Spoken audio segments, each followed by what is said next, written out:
성경을 쭉 읽어가다 보면 공통된 한 패턴을 우리는 발견할 수 있게 됩니다. 하나님의 백성들이 하나님의 뜻대로 살려고 굉장히 몸부림치고 애를 쓸 때마다 항상 고난과 핍박이 따라온다는 것이죠. 이 패턴을 좀 잘 들여다보면 모든 믿음의 사람들이, 믿음을 지키려고 하는 사람들이 이 과정을 똑같이 거쳐갔다는 걸 우리는 알 수 있습니다. 성경에서 나오는 모든 믿음의 위인들이 제가 지금 여러분들에게 구체적으로 설명해 하려고 하는 이런 삶의 패턴들을 다 걸어갔거든요. 다윗이 처음에 요셉부터, 요셉이 창세기 39장에 보면 보디발의 가정에서 보디발의 아내의 유혹을 받죠. 그때도 제가 지금 여러분들에게 말하려고 하는 이 패턴의 모습이 나타납니다. 다윗도 사무엘상 24장에 엔게디 동굴에 사울의 추적을 피해서 숨어 있죠. 그런데 그 사무엘상 24장의 말씀을 읽어보면 지금 말하려고 하는 이 패턴의 모습이 또 나타난다는 것이죠. 그리고 다니엘 6장을 살펴보면 다리오 왕 때 다니엘의 삶 가운데서도 제가 지금 여러분들에게 말하려고 하는 믿음의 사람들의 이 패턴이 똑같이 나타나고 있습니다. 다니엘의 예를 좀 구체적으로 설명해 드리면 다니엘은 바벨론과 페르시아라는 이방 나라 속에서도 하나님을 향한 마음을 지키면서 아주 충성스럽게 하나님의 종으로 살았던 사람이죠. 그런데 다리오 왕 때 다니엘을 시기하고 질투하던 그 메대 나라의 관리들이 다니엘 한 사람을 무너뜨리기 위해서 계략을 만들잖아요. 30일 동안 왕 외에는 그 다른 어떤 신에게도 기도하지 못하도록 하는 법을 만듭니다. 겉으로 보면 왕에게 충성을 맹세하는 법처럼, 그냥 나라의 정책을 온전히 세워가는 법처럼 보이지만, 그런데 실제로는 다니엘을 잡기 위해서 만든 법이죠. 그때 다니엘은 이제 선택의 기로에 놓이게 되잖아요. 30일만 타협하면 다니엘은 편하게 살아갈 수 있습니다. 기도를 잠시 멈추면 아무 일도 일어나지 않습니다. 그런데 다니엘이 어떻게 하죠? 타협하지 않습니다. 이전과 같이 하나님께 하루 3번 똑같이 기도하죠. 그런데 그 결과가 무엇이었습니까? 하나님께서 그를 지키시고 보호해 주시고 더 편한 삶이 펼쳐지고 이게 아니라, 여러분, 그 사건이 펼쳐지는 상황들을 살펴보면 다니엘이 타협하지 않았을 때 당장 그에게 닥친 일은 사자굴에 던져지는 일이었습니다. 믿음을 지켰더니 문제가 끝나는 것이 아니라 오히려 더 크고 힘든 상황이 닥쳐오는 그런 일이죠. 그런데 제가 좀 전에 말씀드렸던 것처럼 믿음을 지키고 있는 다니엘의 삶 가운데 나타났던 이런 패턴은 다니엘의 삶에서만 나타나는 게 아니라 요셉의 삶에서도 다윗의 삶에서도 똑같이 나타나고 있는 패턴이라는 것이죠. 그리고 이 삶의 패턴은 이 시대를 살아가고 있는 저와 여러분들의 삶 속에서도 똑같이 일어나고 있습니다. 우리도 믿음대로 살려고 할 때 이런 경험들을 하게 됩니다. 정직하게 살려고 하면 손해를 보고, 또 믿음을 지키려고 하면 우리의 관계들이 깨어질 때가 정말 많죠. 불편해집니다. 하나님의 뜻대로 살려고 하면 오히려 더 힘들어지는 것들 경험하게 됩니다. 그래서 우리는 자주 신앙생활을 하면서 하나님께 묻습니다. 왜 하나님 이렇습니까? 하나님 잘 믿으려고 하는데 왜 이렇게 힘들고 어렵습니까? 오늘 본문의 이스라엘 백성들도 똑같은 상황 가운데 처해 있습니다. 성전을 건축하며 하나님의 뜻대로 살려고 합니다. 이들은 지금 바벨론의 포로 생활하면서 구축해 놓은 모든 것들을 다 포기하고 신앙을 지키겠다고 지금 예루살렘으로 귀환한 사람들이잖아요. 그렇죠? 헌신된 사람들이에요. 자기의 삶을 하나님께 내어드린 사람들이라고요. 그런데 이들에게 똑같이 타협의 유혹이 찾아오죠. 그것을 거절하자마자 엄청난 방해와 공격이 빗발치게 그들에게 쏟아집니다. 그런데도 이들은 남은 자답게, 하나님을 온전히 섬기려고 하는 자답게 그 어려움들을 모두 다 견뎌내며 믿음을 지켜나갑니다. 성경에서 말씀하는 온전한 믿음은 바로 이런 모습이라는 것이죠. 그래서 오늘 우리는 이 본문을 살펴보기 전에 하나의 질문을 던져놓고 그 질문들에 대해서 파생되는 또 다른 질문들 하나하나 살펴보며 오늘 말씀을 한번 살펴보려고 합니다. 오늘 이 본문 앞에서 우리가 던져야 될 질문은 나는 타협과 방해 중에도 믿음을 지키고 있는가라는 질문입니다. 나는 타협과 방해 중에도 믿음을 지키고 있는가? 여러분, 이 큰 질문을 던져놓고 그 밑에 세부적으로 파생되는 또 다른 질문들을 하나하나 살펴보면서 오늘 본문을 한번 쭉 자세히 한번 탐구해 보십시다. 먼저 첫 번째로 제가 방금 던졌던 그 질문에 파생되는 작은 질문 첫 번째는 타협의 유혹 앞에서 믿음을 지키고 있는가라는 질문을 자기 스스로에게 좀 던져볼 수 있었으면 좋겠습니다. 오늘 우리가 읽었던 1절과 2절 말씀에 보면 대적들이 찾아와서 말합니다. 여러분, 지금 포로 귀환한 사람들이 뭐 하려고 하고 있는 거죠? 성전을 다시 세우려고 하고 있는 거죠. 대적들이 찾아와서 말합니다. 우리가 성전 건축을 도와주겠다. 우리도 하나님을 섬기는 자들이다. 하나님 믿고 있다. 여러분, 이렇게 얘기하면서 성전 건축 끼워달라고 지금 얘기하고 있죠. 여러분, 이 말은 굉장히 좋아 보이잖아요. 괜찮아 보이잖아요. 그렇죠? 협력하겠다는 말이지 않습니까? 심지어 하나님을 함께 섬기자는 말이잖아요. 그렇죠? 하나님을 같이, 우리도 하나님 섬긴다. 성전 같이 건축하고 하나님 같이 섬겨가자. 여러분, 지금 이 얘기잖아요. 그런데 이 사람들은 정확하게 어떤 사람들일까요? 하나님만을 섬기는 사람들이 아닙니다. 여러 신앙이 섞인 혼합 신앙, 혼합 신들을 섬기고 있는 사람들입니다. 하나님을 말하고 있지만 하나님만을 따르지 않는 사람들이라는 것이죠.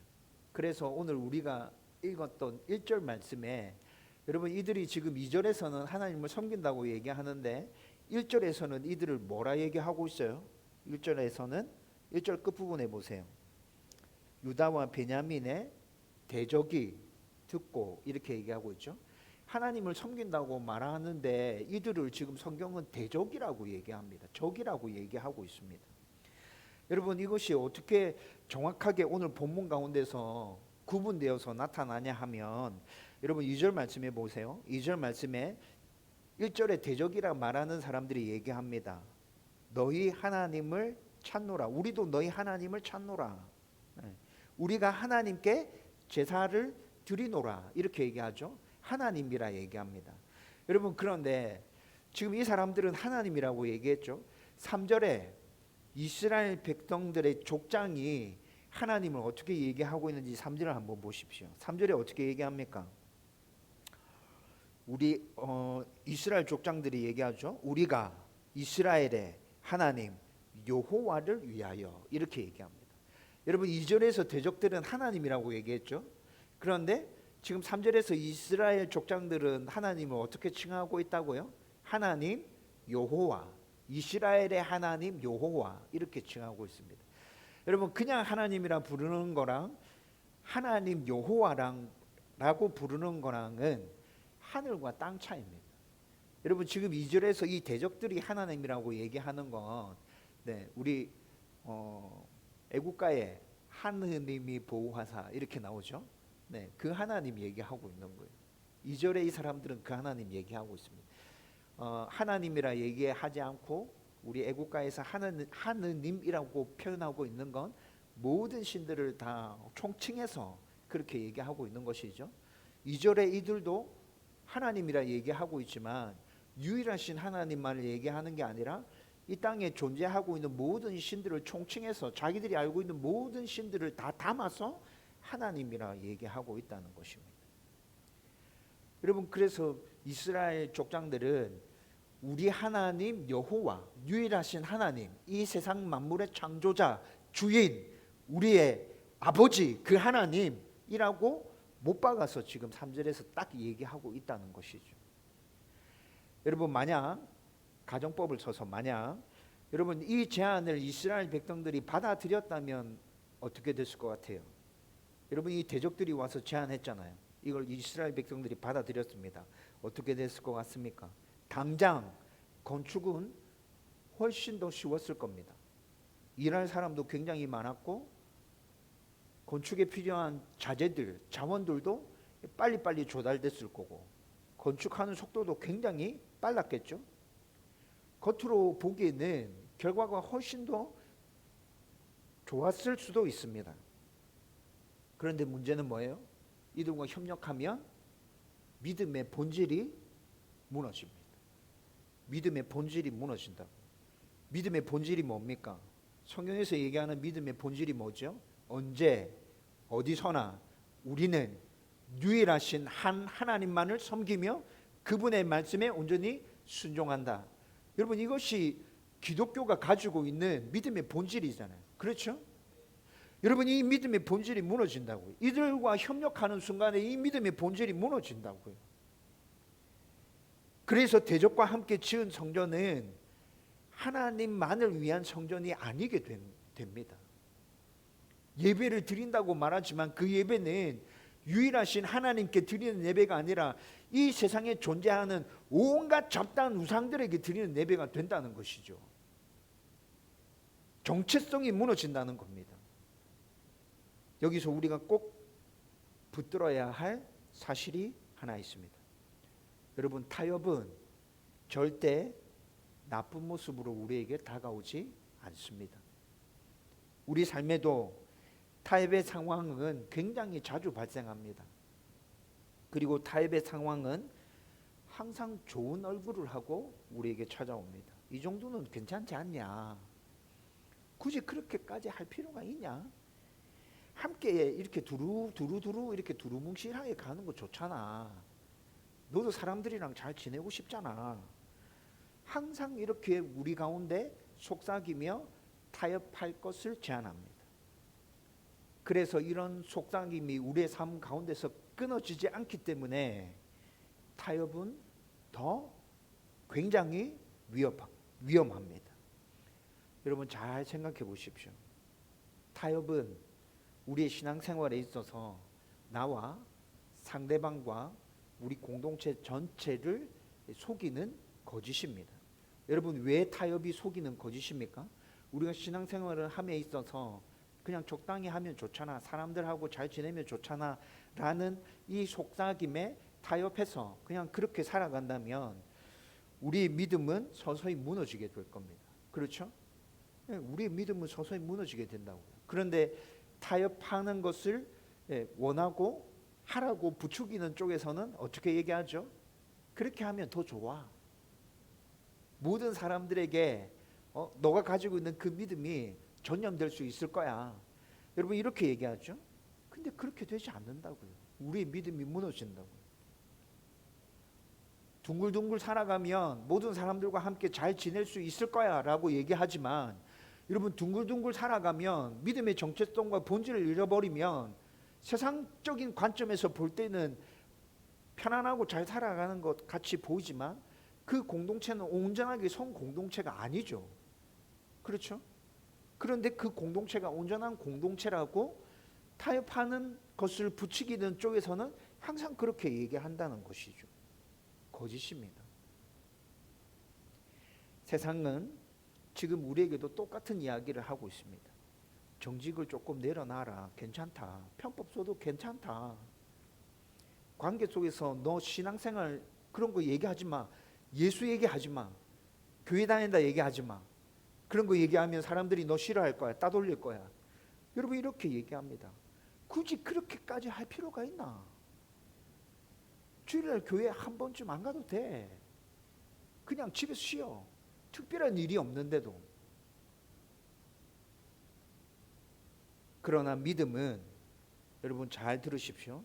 믿음은 무엇을 할 것인가 보다 무엇을 하지 않을 것인가를 결정하는 것이 믿음입니다. 선을 분명하게 긋는 것이 믿음이라고요. 지금 여러분들은 어떤 선택을 하고 있습니까? 무엇과 타협하고 있습니까? 아니면 타협하는 것 대신에 선을 분명하게 긋고 하나님의 기준에 서서 말씀을 지키려고 애쓰고 몸부림치고 있습니까? 여러분 기억하십시오. 믿음은 타협하지 않는 데서부터 시작합니다. 이 사실을 분명하게 기억하기를 주님의 이름으로 축원드립니다. 두 번째로, 방금 던졌던 큰 질문, 우리는 타협과 방해 중에서도 믿음을 지키고 있는가? 이 질문에 파생되는 두 번째 질문, 거절의 결단으로 하나님 기준을 지키고 있는가라는 이 질문 앞에서 여러분 대답할 수 있어야 됩니다. 여러분, 오늘 본문 3절을 보면 이스라엘의 지도자들이 타협을 제안하는 그들에게 아주 분명하게 얘기합니다. 너희는 우리와 상관이 없다. 너희는 우리와 상관이 없다. 3절 뒷부분에 보면 여호와를 위하여, 하나님 여호와를 위하여 홀로 건축하리라. 이스라엘 민족만 건축하겠다. 너희는 끼지 마라. 이런 말이죠. 굉장히 단호하게 얘기합니다. 이거 원문으로 읽어보면, 3절을 그 히브리 원문으로 읽어보면 다른 말을 못하게끔 딱 잘라 얘기해 버리는 겁니다. 그냥 조금도 끼어들 여지를 주지 않는 겁니다. 여러분, 왜 이렇게 단호하게 얘기합니까? 성전 건축은 단순한 세상적인 일이 아니기 때문에 그렇습니다. 여러분, 성전 건축은 하나님과의 언약입니다. 지금 포로 귀환에서 돌아온 이들에게 성전 건축은 하나님과 약속한 것이고, 그리고 하나님과의 그 약속을 온전히 지키기 위해서는 자기들만 딱 해서 해야 되는 일이라는 것이죠. 그리고 성전 건축은 거룩의 문제입니다. 거룩이 뭡니까? 구별됨이잖아요. 구별됨. 세상과 다른 거, 혼합이 아니라 구별된 거. 그래서 본문에 아주 단호하게 거절하는 것처럼 보이고, 세상 사람들이 생각할 때는, 성도들이 생각할 때도 이렇게까지 딱 단절시킬 필요가 있나? 이 너무하는데? 라는 생각이 들기도 합니다. 그런데 여러분, 이것은 사람들을 밀어내는 태도가 아닙니다. 세상과의 모든 것들을 단절시키는 말이 아니라 하나님을 지키겠다는, 믿음을 지키겠다는 결단입니다. 하나님을 지키고 나의 믿음을 지키겠다라는 결단이 이렇게 표현되고 있는 것이라는 거죠. 사실 인간적으로 생각해 보십시오. 좀 전에도 말씀드렸는데, 여러분, 여러 사람들과 함께 하면 우리가 훨씬 더 좋잖아요. 그렇죠? 일이 더 빠르게 진행되고 더 편하게 일할 수 있고 일하는 것도 더 쉽게 진행됩니다. 여러분, 그런데 이들은 지금 선택했습니다. 뭘 선택했습니까? 속도보다 거룩을 선택했습니다. 구별됨을 선택했다고요.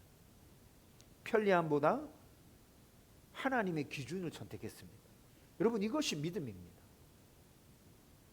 믿음은 상황에 따라 좋은 것을 선택하는 것이 아닙니다. 믿음은 하나님이 원하지 않는 것을 거절하는 것이 믿음입니다. 거절하지 못하는 믿음은 결국 타협으로 무너지게 될 것입니다. 때로는 아주 단호하게 아니요 라고 말할 수 있어야 한다는 것이죠. 여러분, 그런데 그 아니요라는 말이 참 쉽지 않습니다. 정말 어렵습니다. 아니요라고 말하면 관계가 깨질 것 같습니다. 아니요라고 말하면 내가 손해볼 것 같다고요. 아니요라고 말하면 오해받을 것 같습니다. 그래서 아니요라고 말하면 우리의 삶이 힘들어질 것을 우리는 너무나도 잘 알고 있습니다.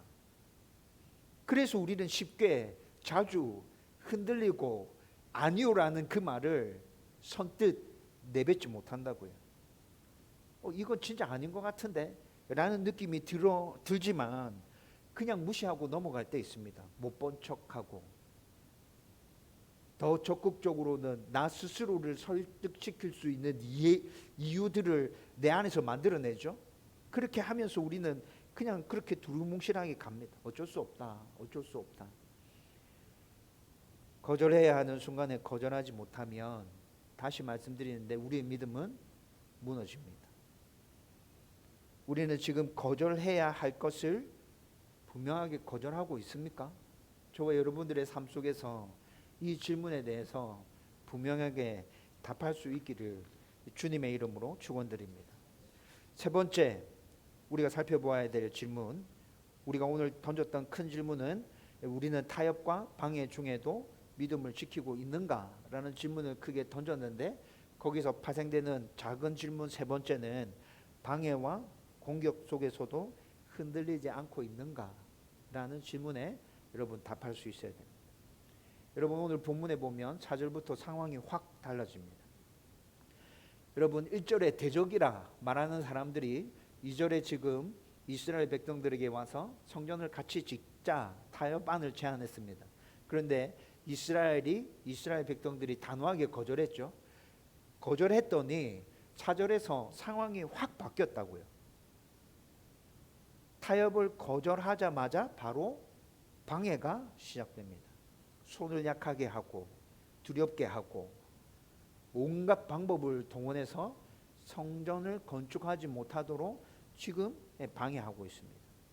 결국에 오늘 말씀을 쭉 읽어보면 이 방해는 왕에게까지 고소하는 것으로 방해가 계속 이어지죠. 여러분 그런데 여러분 오늘 본문을 읽으면서 유념하여 읽으셨는지 모르겠는데 오늘 본문에 등장하는 왕의 이름이 한 명이 아닙니다. 여러분 왕의 이름이 굉장히 많이 등장하고 있어요. 고레스, 다리오, 아하수에로, 아닥타스다. 여러분 지금 오늘 본문 1절에서 10절까지 등장하는 왕의 이름이 4명이나 지금 등장했습니다. 여러분 고레스부터 아닥타스다까지 80년의 세월이 흘렀습니다.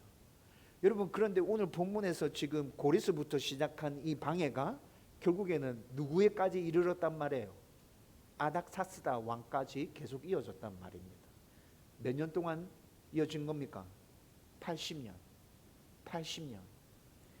여러분 그냥 성경 읽을 때랑 제가 지금 80년 동안 방해가 이어졌다니까 와, 이 진짜 장난 아니구나 느낌 확 들죠?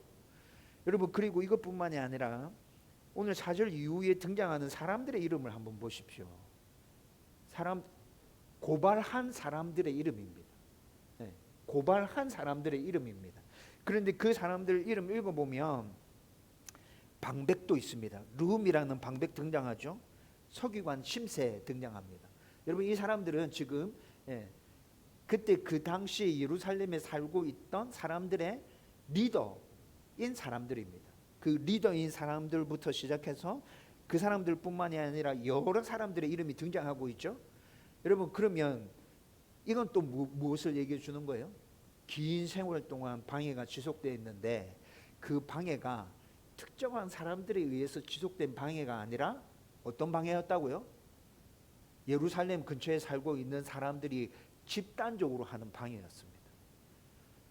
여러분 타협안을 거절할 때 우리는 힘들고 어려운 일들을 만나게 되는데 그 힘들고 어려운 일들은 이런 일들이라는 겁니다.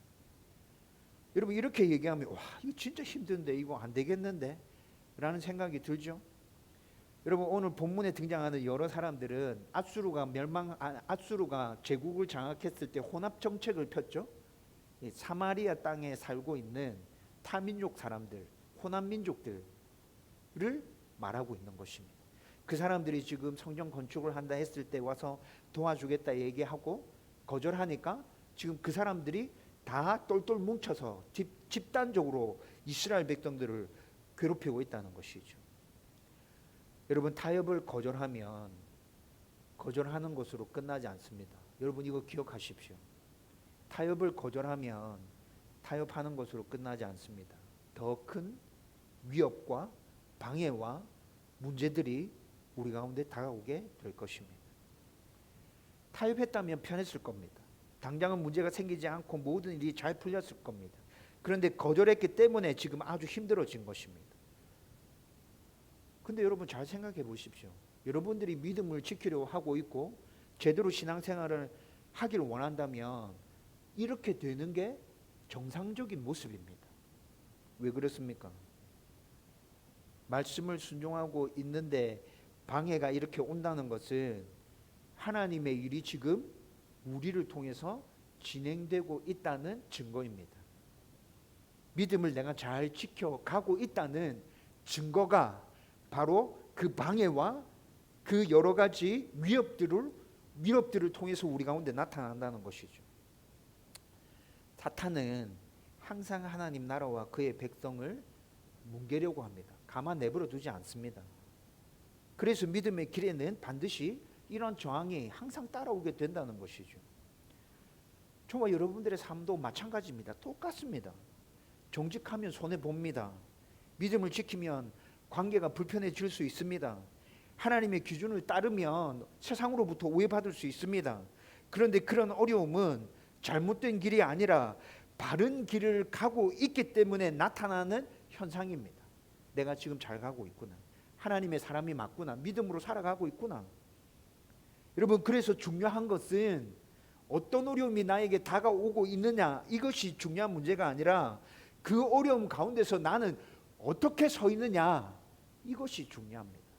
그 어려움 가운데, 그 상황 가운데 좋든 나쁘든 힘들든 내가 그 가운데서 어떻게 서 있느냐, 어떻게 반응하고 있느냐. 여러분, 믿음은 편할 때 드러나는 것이 아닙니다. 어렵고 힘들 때 드러납니다. 지금 우리의 손을 약하게 만드는 건 뭡니까? 여러분들의 삶 속에서 지금 여러분들의 손을, 다리에 힘이 풀리게 만드는 그 문제들이 뭡니까? 두려움입니까? 사람들의 시선입니까? 내가 손해볼 것 같다는 그 염려와 걱정들입니까? 미래에 어떤 일이 펼쳐질지 몰라서 여러분 조마조마합니까? 그 어떤 상황 속에서도 저와 여러분은 하나님의 백성입니다. 흔들릴 수는 있지만 무너지지 않습니다. 기억하십시오. 하나님의 백성은 흔들릴 수 있지만 절대 무너지지 않습니다. 이를 확신하고 어떤 상황 중에서도 굳건한 믿음으로 살아가는 저와 여러분들 되기를 주님의 이름으로 축원드립니다. 이제 말씀을 정리하려고 합니다. 여러분, 성경을 주의 깊게 읽어보십시오. 믿음의 사람들은, 제가 오늘 말씀드렸던 모든 사람들이 다 이런 삶의 패턴을 걸으면서 믿음을 지켰습니다. 타협의 유혹이 항상 있었고 그것을 거절했을 때 더 큰 어려움들이 그들에게 다가왔고, 그러나 그들은 물러서지 않았고 꿋꿋하게 하나님 바라보면서 그 모든 어려움들을 감당하며 하나님의 나라를 이 땅 가운데 세워갔던 사람들이란 말입니다. 여러분, 종교개혁자 마틴 루터 아시죠? 1517년에 비텐베르그 교회 문 앞에다가 95개조 반박문이라고 해서 딱 붙였습니다. 여러분, 마틴 루터도 타협안이 그에게 왔죠. 여러분, 이렇게 이거 잘못됐어 95가지나 써서 붙였는데, 붙이고 난 다음에 타협안이 왔다고요. 너가 지금 교황권과 면죄부에 대해서, 그리고 다른 여러 가지 것들에 대해서 이거 잘못됐다고 얘기한 거, 이거 너가 말하는 주장이고 이게 잘못되었고 처리한다고 말해라. 그러면 아무 일 없을 거다. 여러분, 이것이 루터한테 왔던 타협안이라고요. 여러분, 그런데 루터는 단번에 거절합니다. 내 양심은 하나님 말씀 앞에 사로잡혀 있습니다. 내 양심은 하나님 말씀 앞에 사로잡혀 있습니다. 내가 어떤 어려움을 겪는다 하더라도 저는 이 주장을 처리할 수 없습니다. 이게 맞습니다. 당신들이 지금 틀렸습니다. 마틴 루터는 타협하지 않았습니다. 그리고 교황권에 반대해서 오직 성경을 외쳤습니다. 면죄부에 반대해서 오직 믿음이라고 외쳤습니다. 여러분, 이 외침 때문에 그는 이단으로 정죄당했어요. 그때 그 당시 이단은 잡혀서 불태워 죽는 거예요. 불에 태워져서 죽는 거라고요. 9개월 동안 피해 다닙니다. 도망 다녀요. 굉장히 많은 어려움을 겪죠. 여러분, 그런데 마틴 루터는 그렇게 믿음을 굳건하게 지켰습니다. 여러분, 그가 지켰던 그 믿음, 그의 확신, 신념, 성경의 말씀에 근거한 그 주장들 때문에 저와 여러분들이 지금 온전한 교회 안에서 신앙생활을 하고 있는 거라고요. 여러분, 이렇게 시대마다 이런 패턴들 안에서 믿음을 꿋꿋하게 지켜왔던 사람들은 계속 있어 왔습니다. 그 박통이 넘겨져서 지금 저와 여러분들에게까지 와 있습니다. 이제 우리 차례입니다. 어떻게 할 겁니까? 타협할 겁니까? 믿음을 지킬 겁니까? 우린 결정해야 합니다. 저와 여러분들이 오늘 이 말씀 앞에서 이렇게 결단할 수 있었으면 좋겠습니다. 하나님, 타협하지 않겠습니다. 하나님 기준을 붙들겠습니다. 지키겠습니다. 방해 속에서, 위협 속에서 흔들리지 않겠습니다. 하나님, 저를 붙들어 주십시오. 저를 지켜 주십시오. 저를 좀 도와주십시오. 하나님. 저와 여러분들이 오늘 이 밤에 그렇게 결단하고 그렇게 기도하면서 하나님의 백성으로 살아남기 위하여 몸부림칠 수 있기를 주님의 이름으로 축원드립니다.